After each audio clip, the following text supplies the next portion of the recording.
time. I saw her plenty of hours, day and night.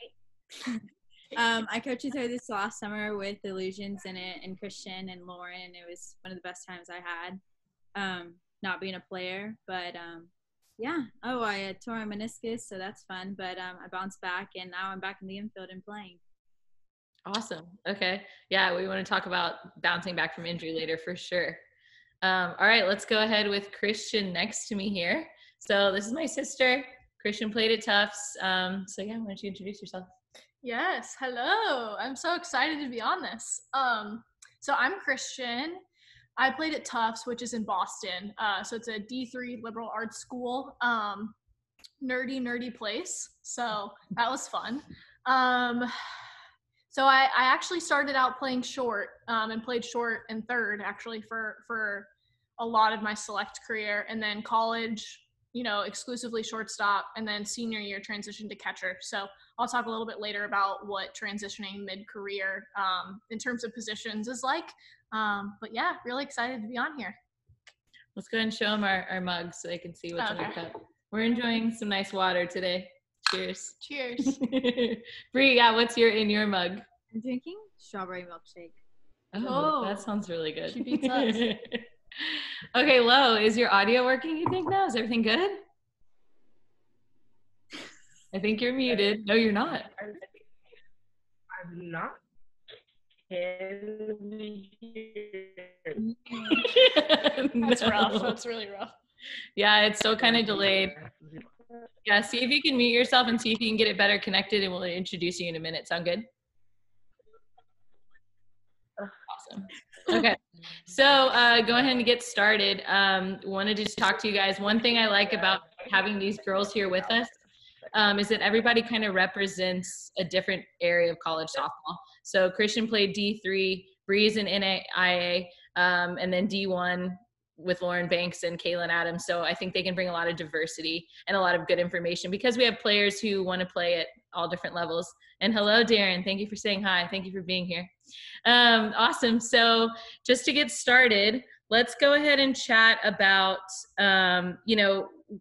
what do you think people liked about playing with you, and maybe what did you not like? Because you guys all have different personalities, and I think you all have strengths that you bring to a team. So I'd love to hear about that. So Bree, why don't you start? I think what people like playing about me is that I'm probably one of the loudest players and the shortest on the team. However, I'll kick your butt regardless of what it comes down to or how much work I have to put in. I like to motivate the girls.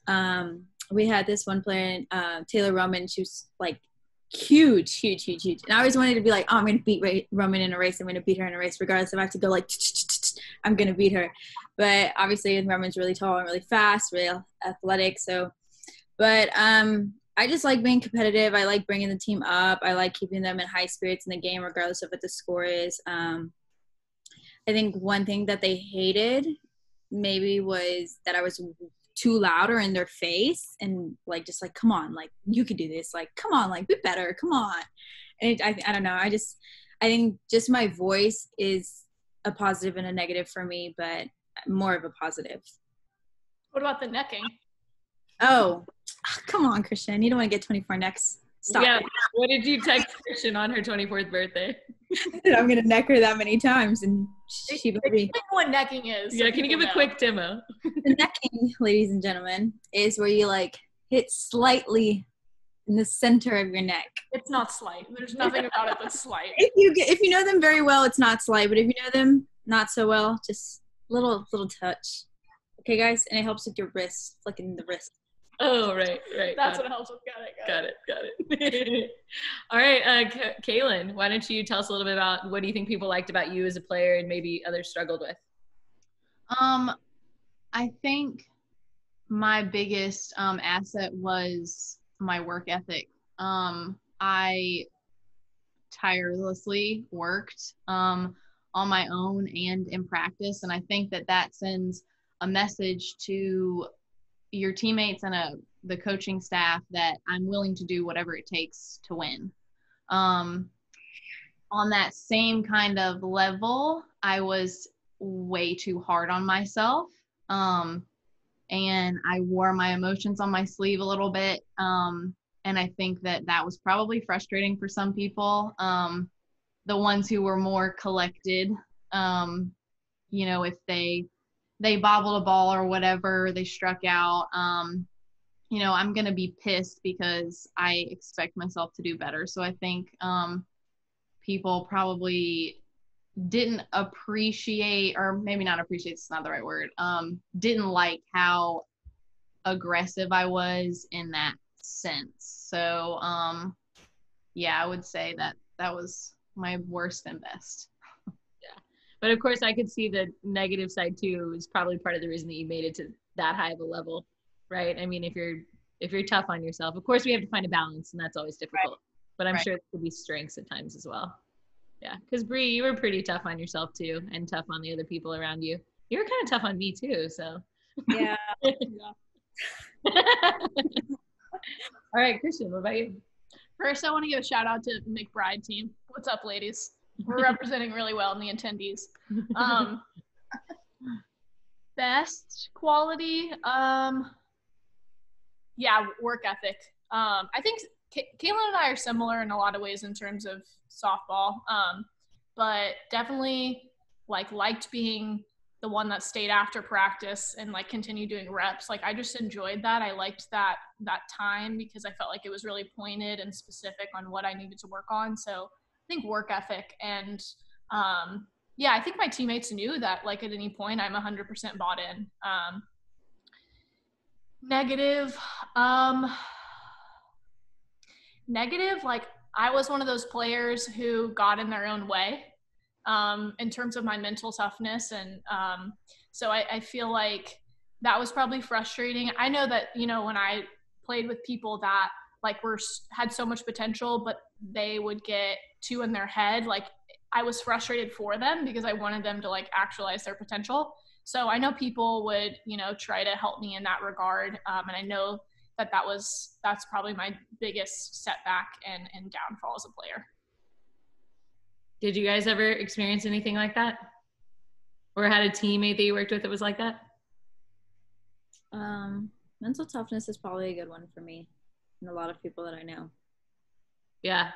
So I wanted to ask you guys, and I think Christian can start this one, but that transition between college ball or select ball into college is huge. And I think, most of us always feel that we're ready, but then there's just some things that even no matter what everybody tells you, you're not prepared in that sense, right? Of course, there are things you can do to maximize your preparation. But Christian kind of went through a tough time in college, or a tough transition, because you got there freshman year, you were starter, and then sophomore year you weren't, And so do you want to talk, and being a freshman starter, first of all, that's kind of rare, can be. But then having to go through that transition and then work your way back up. Do you, anything you want to share about that transition and what you learned from it? Yeah. So the transition from being top dog in high school, when you're senior on the team, you're on your high horse and you're a respected person on the team, people look to you. And then going to freshman year, it was really hard for me to find my leadership voice. I never wanted to step on the authority of my seniors, but also I was the starting shortstop, so I needed to establish, leadership within the team.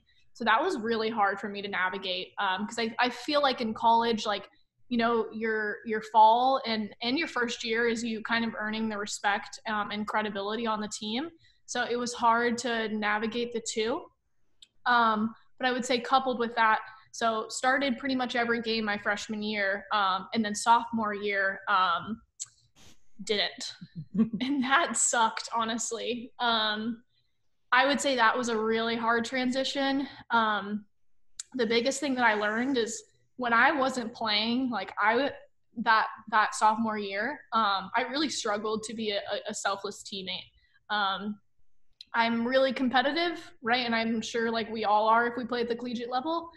So it was really hard for me to be 100% about the team while not playing, but also fighting to be on the field. So that's definitely something tough to deal with in college.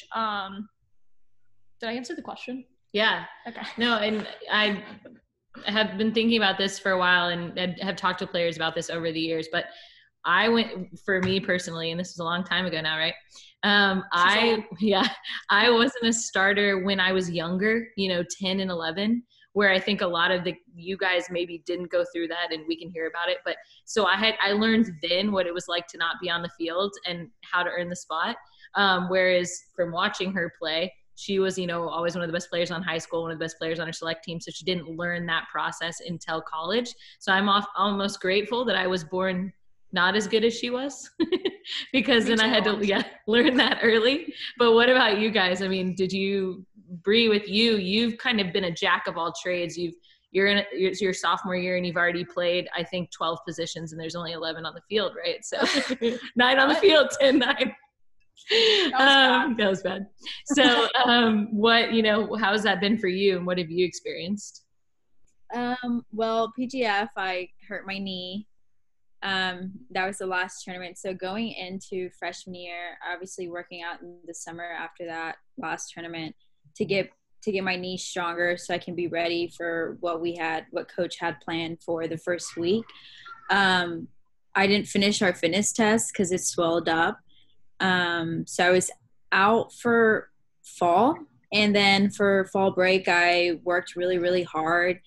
And first tournament in Galveston, I was starting left field, and I was like, wow, okay. So but that winter break was probably one of the toughest breaks I had, with that injury, just because I didn't get surgery or anything. So I was still messed up, but I was like, no, there's a way to bounce back. I can easily get a position on the field.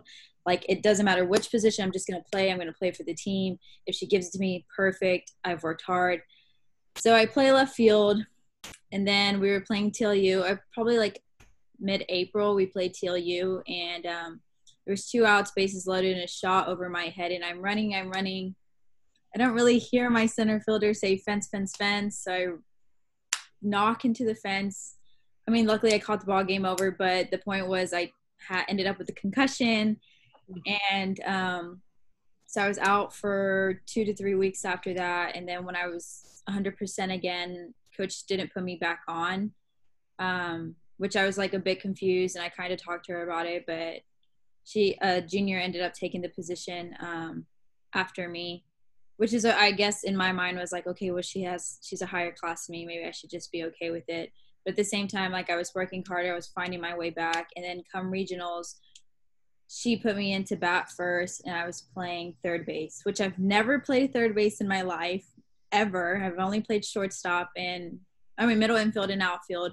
So I was really confused, and I was like, Coach, I literally said, Coach, I've never played this position. Why are you doing this to me in the middle of our most important game? She's like, because I've seen you work hard, and I've seen that you got it, and mentally you're really strong, and we vocally need you out there. And I was like, okay. I was like, well, that's fine with me. I mean, it's whatever. I mean, this is my answer. I really just need to be there for my team. So I ended up playing third base. It went well. We won a couple of games. Got some girls out on bunt, so that was fun.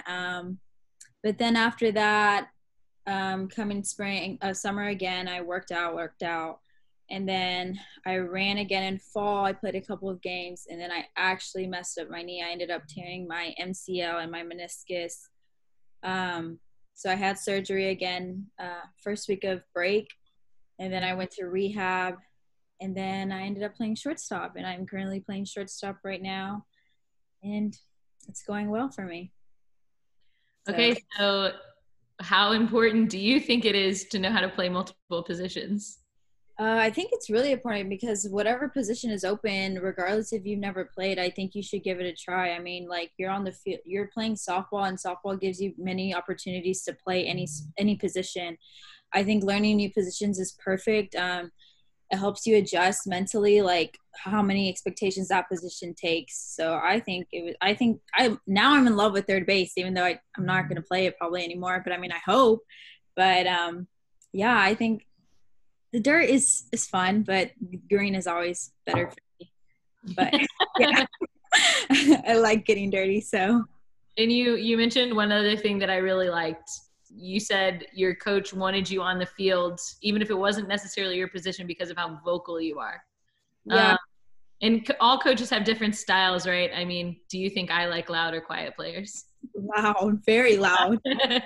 Okay, so, you know, and that's something to figure out about your coach, what kind of makes her tick, because while the team is, or him, but while the team is about, you know, the players do make the culture, but the coach does direct it in a sense too, depending on what program you're with. So it's important to know how are you adding towards that culture and not taking away, right? So that's cool.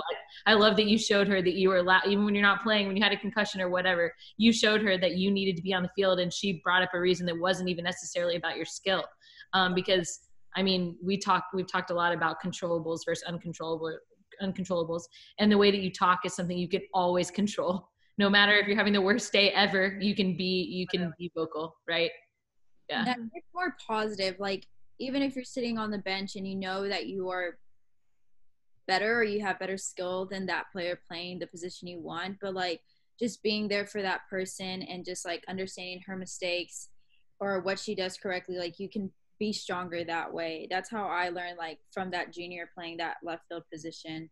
I just watched her after I sat down, and I was just like, vocally I can beat her out. Like that's something that I can do, because she can't be as loud as me, and if she is, I'm going to be the loudest I can possibly be. But yeah, voice That's is awesome. just strong. Yeah, I love how you found a way to get back on the field no matter what it took, and you didn't give up, you know. And it sounds like you faced a moment of doubt where, okay, she's a junior, so should I just accept what's happening? Yeah. But and that's an important thing to talk about too, because it's not as if the best players don't have doubt. Everybody has doubt, but and I'm totally stealing this from Sue Inquist, my hero. But you know, she talks about a lot about, would you date your inner voice, your positive versus your negative self-talk. So it's okay to have doubts, but then you let the positive voice win. So that's cool. I like that. Thank you. Calyn, what about you? Ooh, I had a lot of thoughts listening to both of y'all. So going off of what Bree said, I think that it's really important to realize that when you come in as a freshman or at any point during your college career, you never know what is going to happen. So you can come in and not be starting, and the person who is in front of you could suddenly get a concussion running into the fence. And guess what? You're up. So it's always practicing and playing and preparing as if you're going into the game, because you don't want your number to be called and you go, oh my gosh, let me get ready. You know, you want to be ready to go immediately.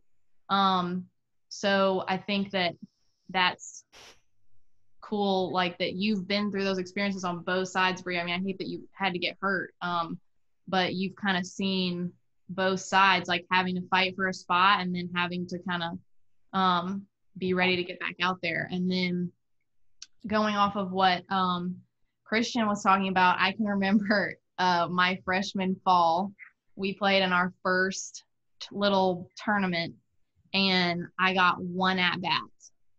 And I got on the bus and I started crying. I'm like sitting, like trying not to let anybody see me, and I'm crying because I'm like, oh, we're in the big leagues now. Like, this is not a joke. Because like what you were talking about, Christian, is like, you're always the star. You've always been the starter. You've always been the go-to. And then suddenly when you get to college, you have to realize that the other 20 people on the roster were that same player that you were on their team.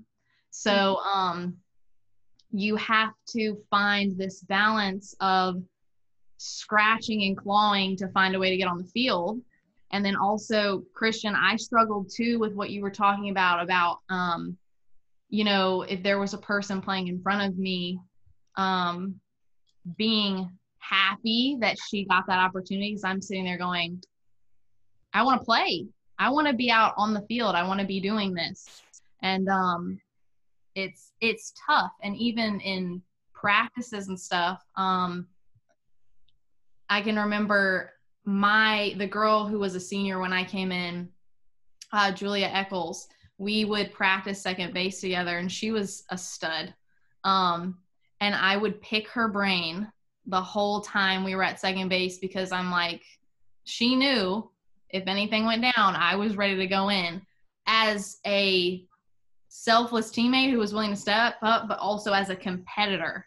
Like, and that, in that relationship there, I'm pushing her to not settle and say, well, I'm a senior and she's a freshman, I don't have anything to worry about, because she saw me out there working every single day. And she's like, okay, I need to make sure I don't slack.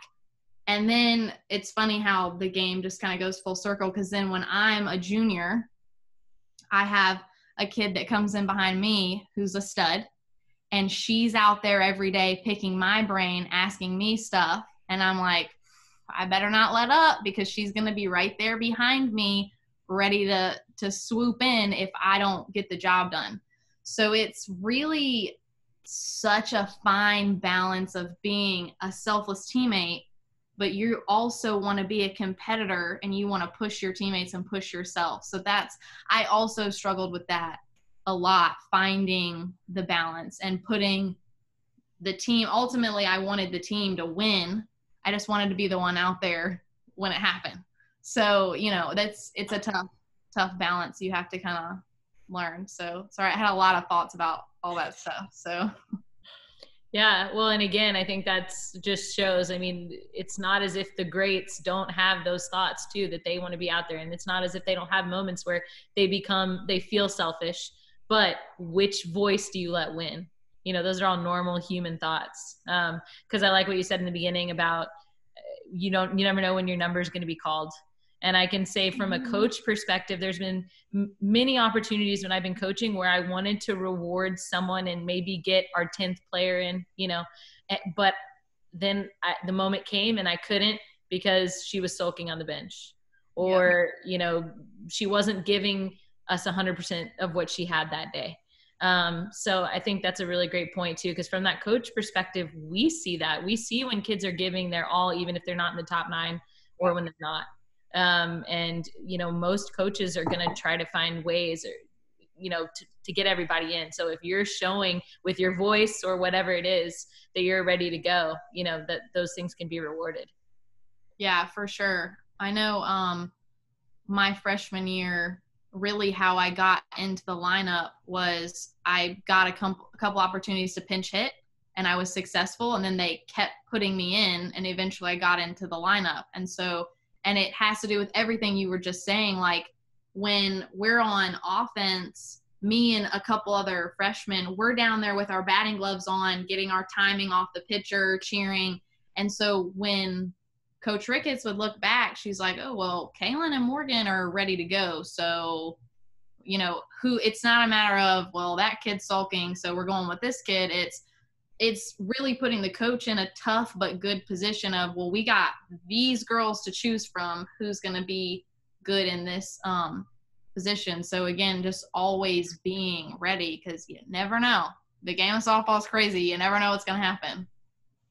Yeah. Mm-hmm. So true. I mean, and Bree can attest to this. Most of the time when we were together, we had a whiteboard, right? And so I always loved it when I saw kids, whether they were in the top 9 or not, grabbing the whiteboard, writing down things, noticing what was going on in the game, paying attention to signs, paying attention to patterns that other coaches were calling, whatever it was.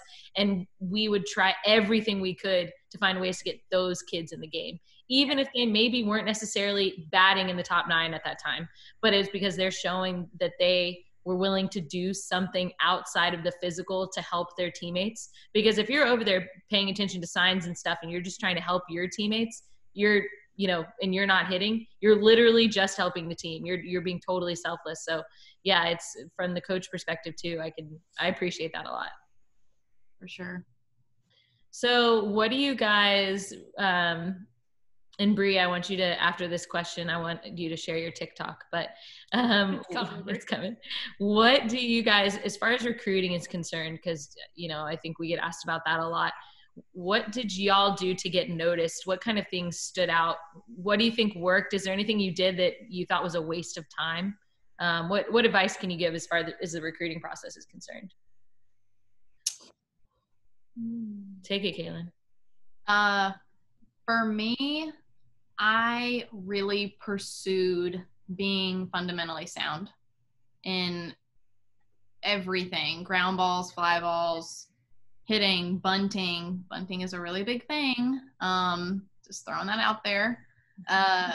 So that the college coaches notice that kind of stuff when a kid is really fundamentally sound. Because then they look at that kid and they say, okay, she knows how to throw, she knows how to field, she knows how to bunt. I don't have to waste my time teaching her how to do those things. I can teach her the more advanced stuff. I can work on her mentally and raise her game that way. I know Mike Kendrea talked about one time at a clinic that if he went to watch a kid play and they had horrible throwing mechanics, he crossed them off his list because he said, I don't have time to teach somebody how to throw. I want to teach you how to do the advanced stuff. So for me, that was a lot of what I worked on, and it benefited me in the long run. And also when you make sure that you're sharp doing basic fundamental things, you can progress to the more advanced stuff and it comes easier to you.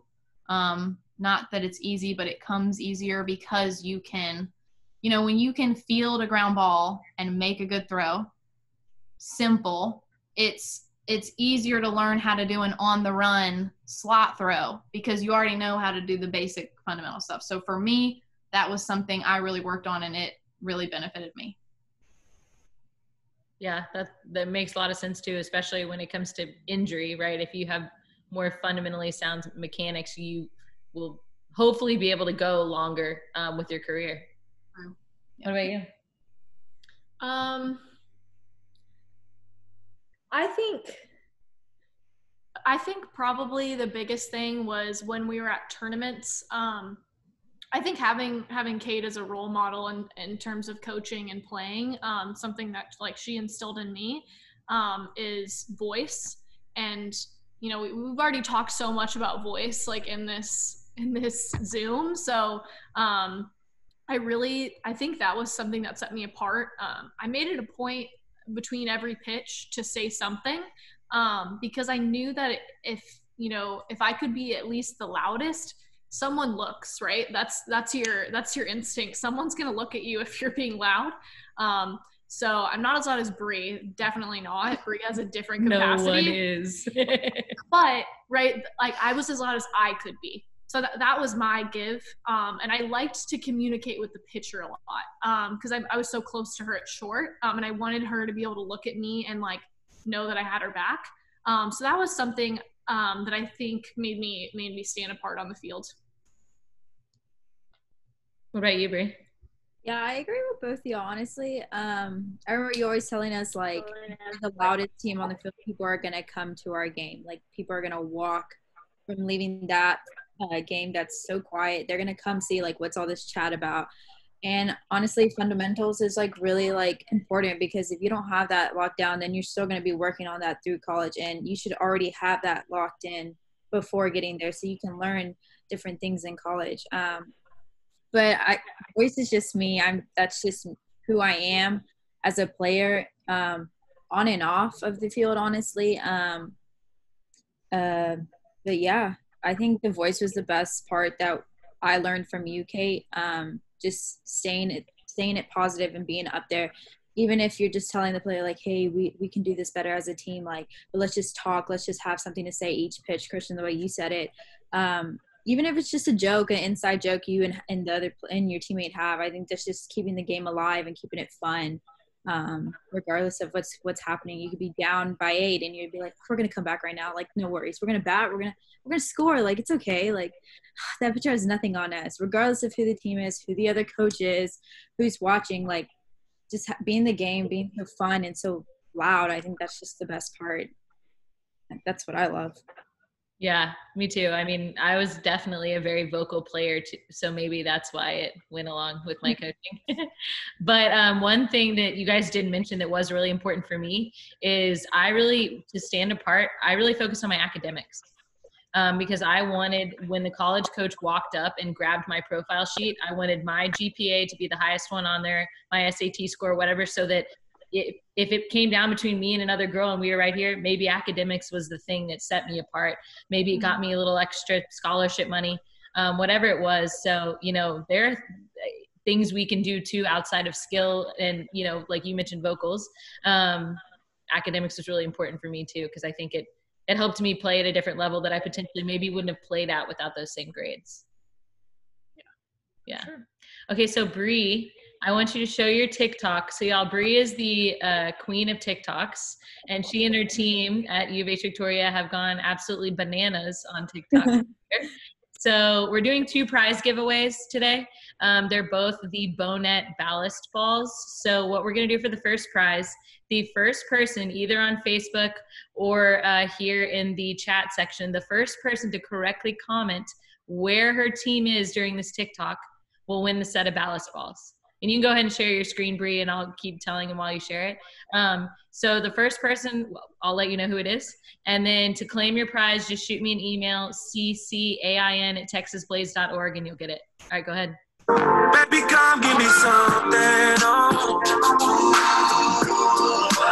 Baby, come give me something. Oh. Can't stop loving, yeah. Since I got a taste of your love, baby, come give me something.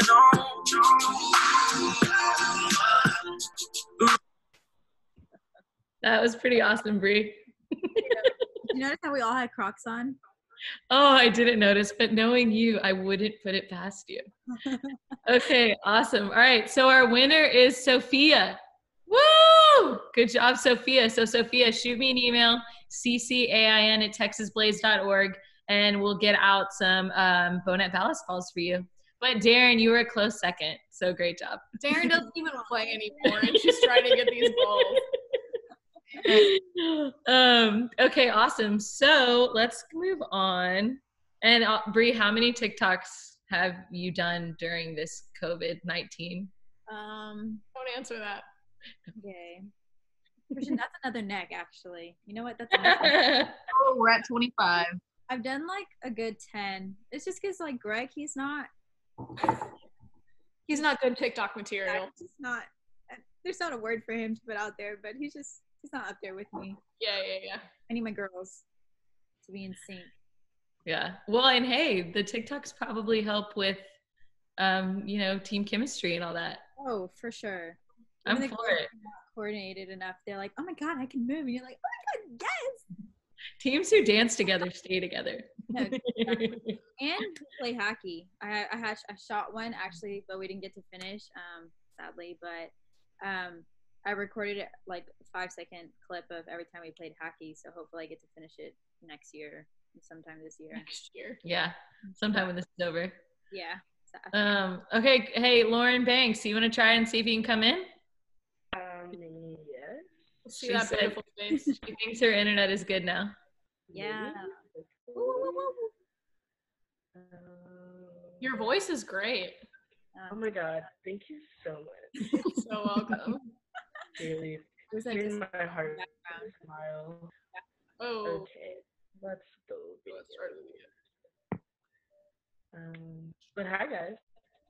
Hey, we missed you. You guys are so wise. I feel like I don't know anything for y'all. Oh, but you do. Do you want me to touch on the traveling to a different region? Yeah, sure. I wanted to see if Lauryn could share her. Can you share your video, Lo? Yeah, I don't even know why I do my video. Yeah, I don't know if it's working yet. But yeah, so we had another topic that we wanted to touch. So yeah, go ahead. Why don't you take it? Yeah, just in theme of what we were talking about with recruiting. I think. Do you hear that? Sorry. I'll tell her to mute again. Go ahead. There's a delay, so it's messing me up. So something to keep in mind that is really pertinent in the recruiting process is the region, the part of the country, the state that you are wanting to play at. Whether you know it or not, the environment that you grew up in terms of softball is probably different than where you're going to go if you go out of state. And so the reason I say that is, you know, Calyn and I went not only out of state, but like out of the South. I don't know. Is New yours England. no, yeah. No, Mississippi is still the South. I went out of the South to Boston. So that is a really big transition, just in terms of climate. So we take for granted in the South that like we play like 365, right? There's no pause, even if when it's 110 degrees outside or when it's 40, right? We're playing. In the Northeast, it is an extremely different culture. So you will be inside for the majority of the year. That practicing outside thing, that's not an option from, I would say, November to March. Sometimes you get out in February. And I'm not saying this to deter anyone. It's just something to be aware of, because you'll be having to practice in an indoor facility, which is different. Like dirt, it's the best thing to be on. You know, you don't want to necessarily like play inside. We called it the cage. That's where we practice. It was our indoor facility. So that's something to keep in consideration. I wouldn't take back my decision to go to the Northeast, but it was something that I was not prepared for, because, you know, fielding on the cage floor versus fielding dirt, it's different. So it might not necessarily prepare you as well for fielding off of dirt when season comes around.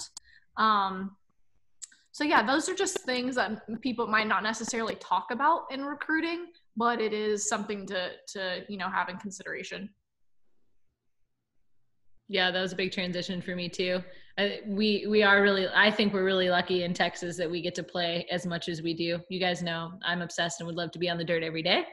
So that was a transition, not being out there. You know, we were really on the dirt for 3 months. Mm-hmm. It was way different. But I think it's a transition in college in general, right? You go from playing all year round, you go fall ball, high school ball, summer ball, fall ball, and then you get there and you get a fall season in some conferences, not in all, and then you're playing in the spring, and then you have the summers off. So has that been tough for you guys at all? Was that tough at all to, you know, have that much time off, or did you find that things were pretty demanding, so it was nice to have that downtime?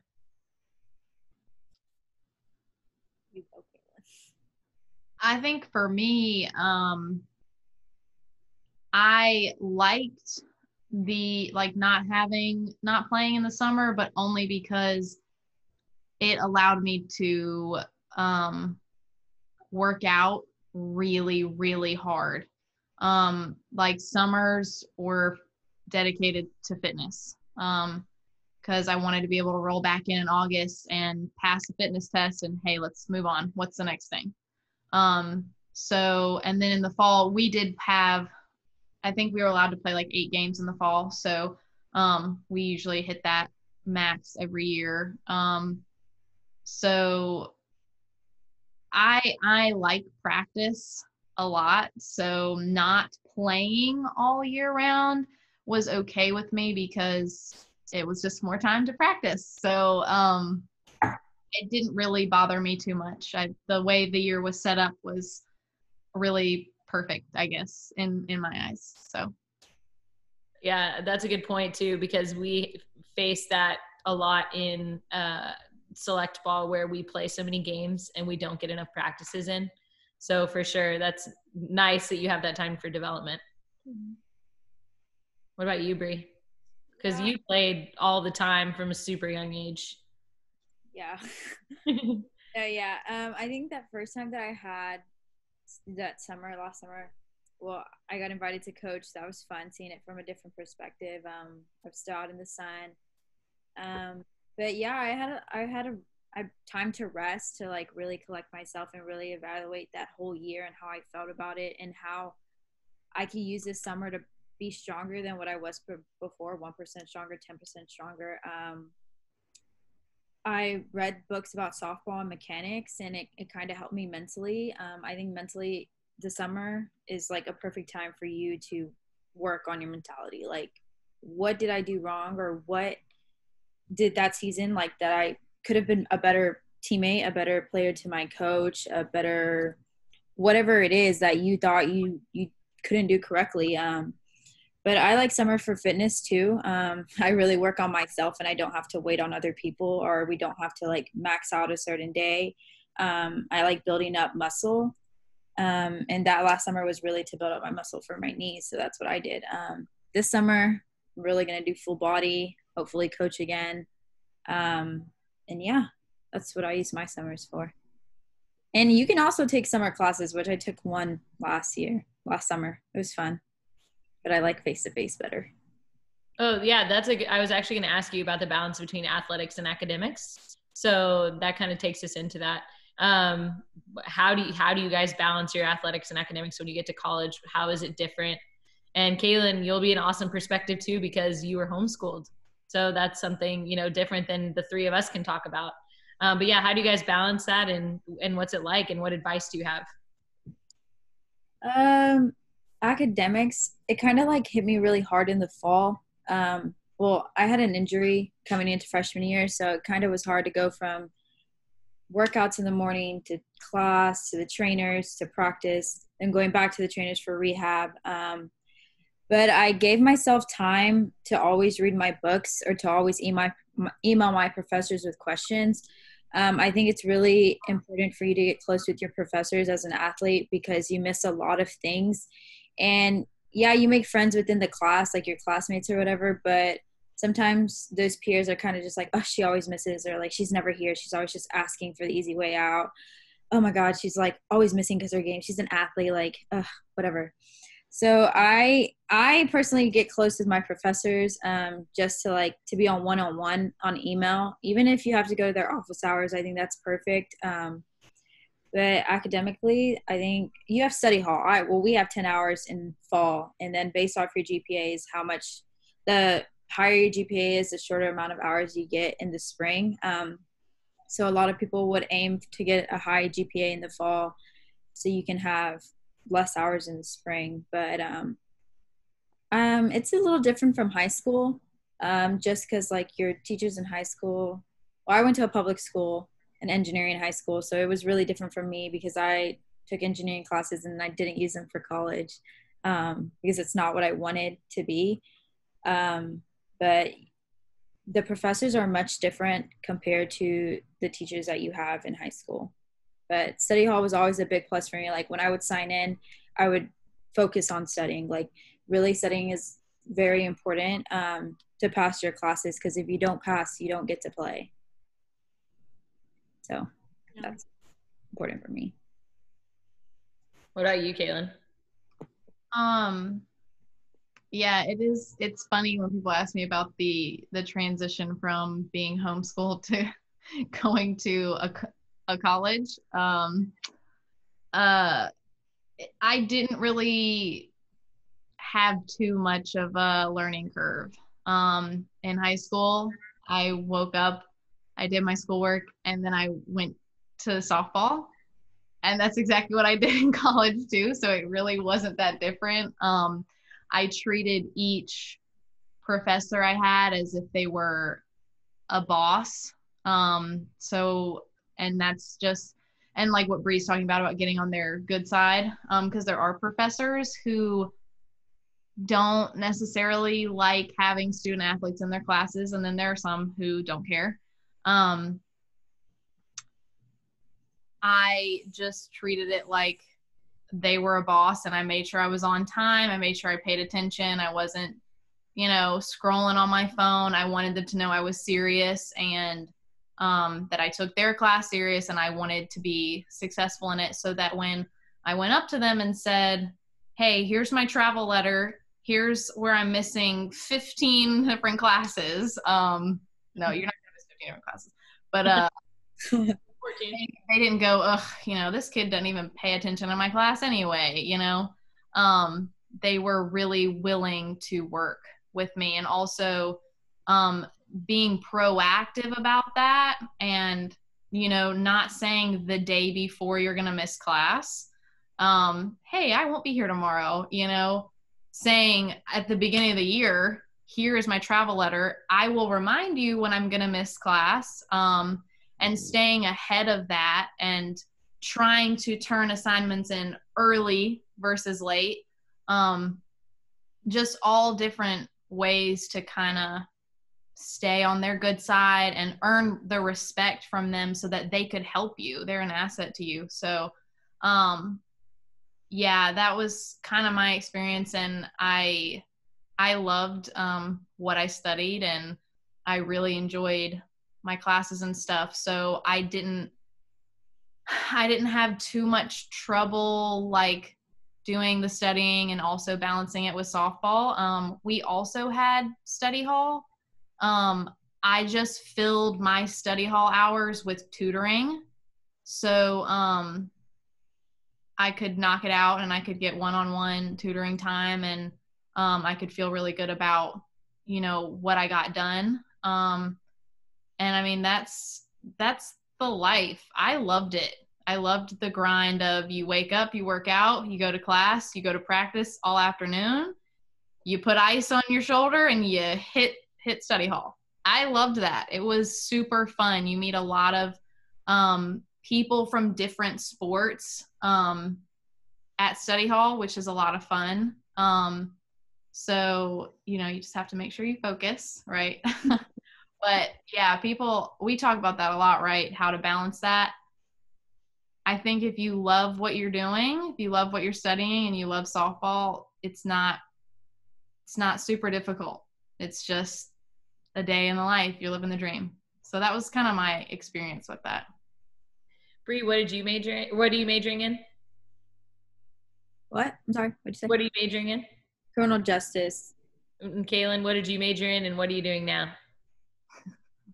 I majored in agricultural science, and I am coaching softball and working at a sporting goods store currently.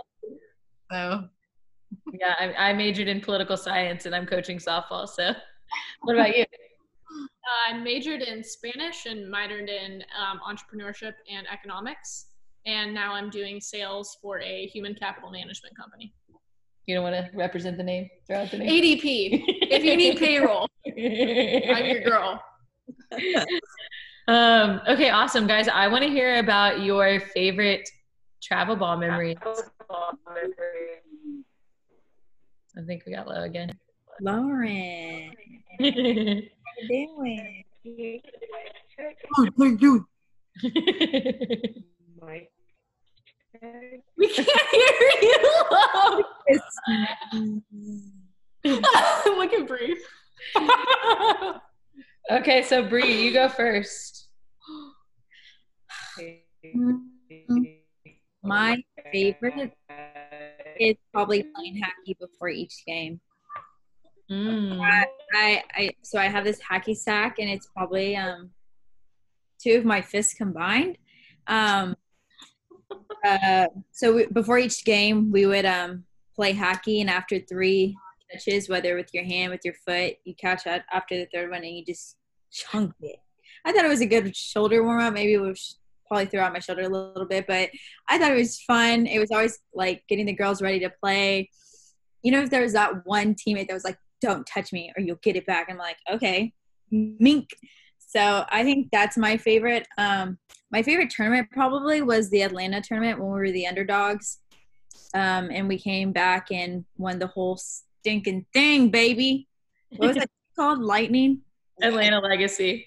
But No, the team that we played in championship. Oh, yeah. Whitney. It was Calyn's organization. Oh, you played for a good team. But yeah, they were good. No, they were solid.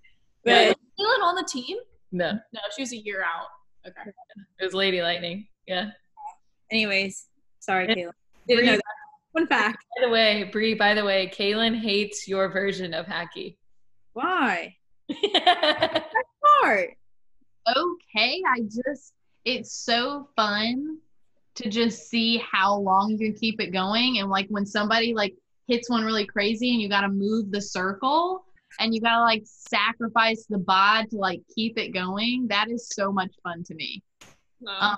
We did have a version where I think if something happened like 3 times in a row, but I can't remember what it was, you were allowed to catch it and peg somebody. But we didn't play that all the time. So No, pegging was was our go-to. Your go-to. Yeah. I think Roman too. Roman loved it. So Yeah, Rory, like started pegging me at the end. I was like, I'm your coach. when Jill got bruises on her back. Oh, poor thing. Sorry, Jill. Love you. Poor thing. All right, so we got about 5 more minutes, guys. So if anyone has any questions for Bree, Calyn, or Christian, I'd love for you to be able to ask Lo too, but she's having technical difficulties. Like, So you just not repeat for you. She looks great though. if you have any questions for the 3 of them, shoot them on Facebook Live or here in chat. And then while we're getting those together, I think what I'd like to end with from you guys, and then we'll do our last prize giveaway. But I'd like to end with, what do you know now that you wish you knew in high school? And Calyn, why don't you start? So I wish that I had not been so hard on myself. So I started out this by saying I was very hard on myself. And I think in some ways it did push me, and it did fuel me. And I think in some ways it hindered me. So I wish that in high school I would have really tried to condition myself to not be negative to myself. And then when I got to college and the game got that much harder and that much faster, I would have already been conditioned to not speak negatively to myself. So that was something I really had to work on in college, and I wish I had done that sooner. And looking back on it now, I have to laugh at myself because I'm like, why was I so silly? Why was I so hard on myself? That was so dumb. Softball is fun. You should not make it a chore to yourself because you speak meanly to yourself. So that's what I wish I had known back then and worked on. So for the other players who are struggling with that, how do you think they should work on it? I think just realizing that, one, if that's your mindset, you obviously want to be really good. So cut yourself some slack. You're working, and that's important, and you need to learn how to turn the negative into the positive. So when you fail, okay, I'm actually reading Kobe Bryant's book right now, and it's amazing. And he talks about, he knew he was going to fail, but he said, if I didn't fail, there was no way I was going to succeed. So Kobe Bryant was willing to fail so he could then make those shots, those game winners later on in his career. And I read that and I was like, yeah, that's exactly right. If you never fail, you're never going to succeed. And I know that sounds really simple and people say it a lot, but it's true. Believe it, people, because it's that simple, and it is difficult. It's a constant battle every day. You have to decide, I'm not going to believe the negative talk in my mind. I'm going to keep practicing. And when I fail, I know it's just that I'm getting better. So that would be my advice. Awesome. What about you, Bree? What do you wish you knew in high school that you know now? I agree with Calyn, but something that I didn't do a lot in high school was take extra reps, like on something that I really struggled on. I think taking like a couple extra reps either before practice, after practice, it just helps you. There's always room for improvement, and I think everyone can meet a certain point in that, but then there's always an extra more you can add to it, like extra spice, extra things. Like, you don't have to like beat yourself out like, oh my God, I have to work out for exactly 1 hour because that's how I'm going to get stronger. Like, no, you can work out for a solid 30 minutes and then think about more things you can improve on. Like, I don't know. I think there's just always room for improvement. Like, for me, mentally, I wasn't the strongest. And when I got to college, I was like, whoa, like, you have to be really, really strong. And I think that was important for me learning in high school, that from you, Calyn. I think I learned mostly everything just comes from you, Kate. You, oh my God, love you, and thank you for everything you've done for me. Oh my God, I love you too. I don't know, I learned a lot, and I still carry that, and I tell other kids, I tell my brother who's 11, everything that you've taught us. It just helps, but mentally and taking extra reps when you can just sharpens you up as a player in and out. But that's all I got. Love it. Christian, take us home. Very similar to what Calyn said. I was like, I'm kind of a perfectionist across the board in every facet of my life, but most absolutely 100% in softball. So I wanted to be, actually, you know what? The thing was, like, I was more afraid of failing more so than I wanted to be great. So I let fear and, like, you know, for example, I think we can all relate to this. Like, when you're fielding a ground ball, instead of saying, I'm going to go attack this ball and get this out, a thought process of, I hope I don't bobble this ball when it comes to me. Like, I know people always talk about mental toughness. They talk about it. But like, if I would have dedicated 10% of the amount of time I dedicated towards the physical part of the sport as I would have the mental, I would have been a much better off player. It was always the mental side that held me back. So I think if I could have found a way to turn my perfectionism into a positive, right, it would have been a game changer for me. Yeah, so I think, you know, the faster that you can start realizing, hey, my mental game isn't making me better, it's hindering me, that's going to be groundbreaking for each player. Yeah, I think the mental part of the game is harder than the physical, right? So that's an ongoing struggle. But, you know, I think a good thing for the people who are tuning in here, find ways to work on that mental game. If you don't know where to start, ask your coach. Ask other players what they do. There's a book I really like called What Drives Winning that I'd highly recommend reading. But I think, you know, reach out to resources. Don't be afraid to ask questions. And because working on the mental game is an ongoing thing that you're going to have to deal with not only in softball, later in life. So the more we can learn while we're playing softball and use the sport of softball to teach those life lessons, the better we're going to be. Okay, let's do our prize giveaway, and then we've got a couple questions. So I'm going to, right now, pick randomly from our list of attendees. All right, Janelle Wilson. Thank you for being here, Janelle. You've won a set of the Bonet ballast balls, so you can email me, and I'll get those to you. All right, guys, so thank you so much for being here. We're going to take one question each, and then we're going to wrap it up.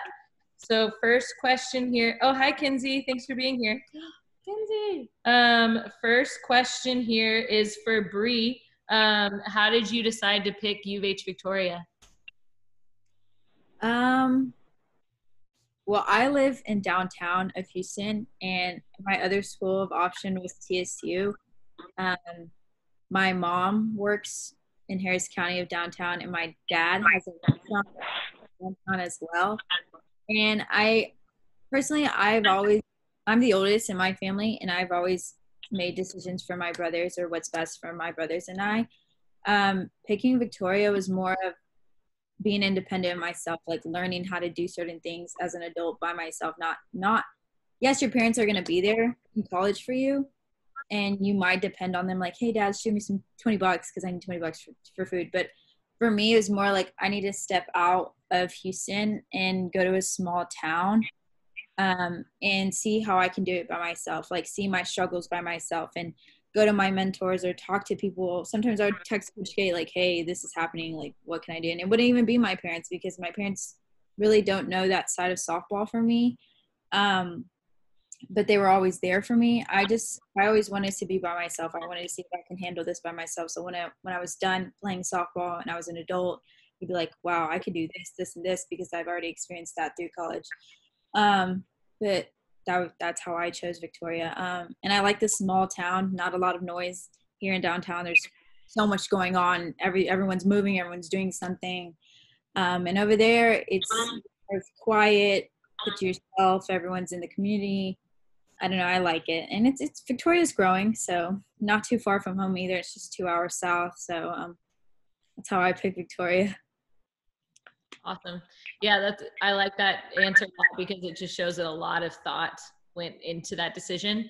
And I also know from going through your recruiting process with you, that, you know, there are some people that they kind of identify where they want to go when they're 8 and they stick there. And there's nothing wrong with that. That's awesome. But you had a unique experience where you tested out a lot of waters, you know, went to a lot of places, went on lots of visits. And then it seems to show in, you know, how happy you are there, which I think is really cool, because it's so difficult when you're going through the recruiting process. You get swept up or into things and you may be more flattered than you are considering actually where you're going. And so I think I like that answer a lot. A lot of thought went into it. What about you, Christian? So we had a question come in for you. Why did you pick D3? So I had kind of a weird travel ball history growing up. Started playing in 10U very early. And then stopped actually first year 14s because I was extremely burned out and I had lost the fun of the game, and went and transitioned to club volleyball. So I thought I was going to play volleyball in college until through my sophomore year of high school. And then I realized, well, I'm way better at the softball thing and I like it again a lot. So I transitioned back to softball, started playing select again. And I just knew that I had that happen where I had like severe burnout. And so I always thought, like, you know what, like I want to go D3 because I'm going to have the ability to, you know, focus on a lot of different things. And then additionally, like my number one focus was academics. And then the sport came second. So I was actually able to utilize softball to get into a school that I don't know if I could say I would get into without it. So my main motivation was really academics. So that's why, you know, there are the IVs as well. Like those are awesome. But Tufts ended up being the right fit for me, and definitely the right academic fit as well. Awesome. All right, we've got our last question here. Miss Calyn. Okay, so you talked a lot about the mental side of it. What have you noticed as a coach when it comes to that mental side of the game? What are things that you've noticed players do that have helped them grow mentally?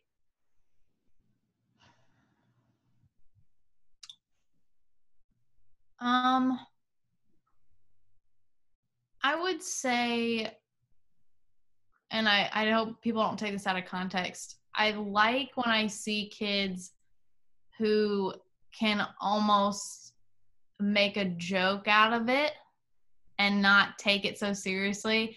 And I hate saying that because I also get frustrated when people don't take things seriously.